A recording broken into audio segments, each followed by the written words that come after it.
ये.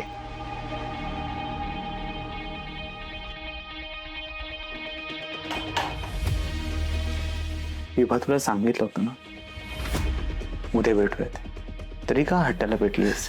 का माझा हक्क नाहीये का तुमच्यावर? आहे. म्हणूनच मी इथे आले आणि मी इथून नाही जाणार.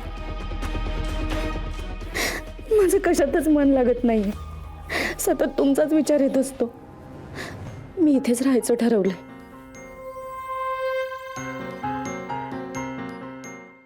बस. हे बघ, मला तुझी अवस्था कळतीये. मला सुद्धा तुझ्यापासून लांब राहणं आवडत नाहीये. पण तू बघतेस ना आश्रमातली गर्दी, ही माणसं येत आहेत जात आहेत. हे जनकल्याणाचं व्रत हाती घेतलंय, ते पूर्णत्वास न्यायला नको का? तूच सांग. अशातच मी माझ्या घरच्यांना इथे राहायला परवानगी देत नाहीये, आणि तू इथे राहिलीस तर माझे भक्तगण काय म्हणतील? हे बघ, तुला तुझ्या आईकडे लक्ष दिलं पाहिजे. तूच आहे त्यांची काळजी घेणारी, त्यांना समजून घेणारी.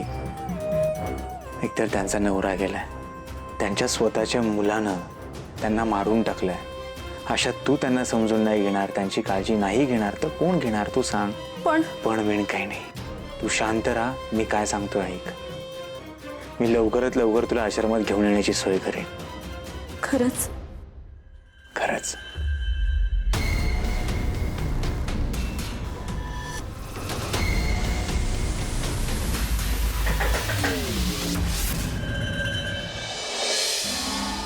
कोण?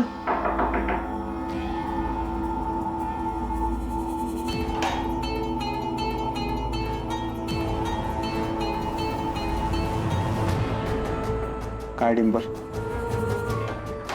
हाँ ते कार्यक्रम ते तयारी करायची ना. कसली तयारी? कुठला कार्यक्रम?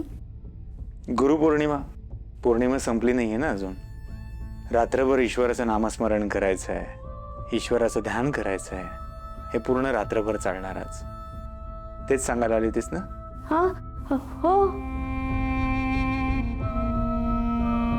डिंपल, हाँ तू थोडा वेळ बाहेर थांब. हाँ.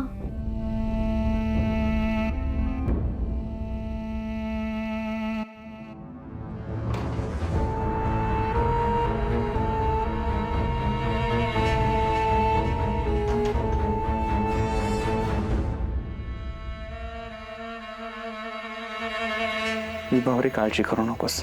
आपण लवकरच एकत्र येऊ.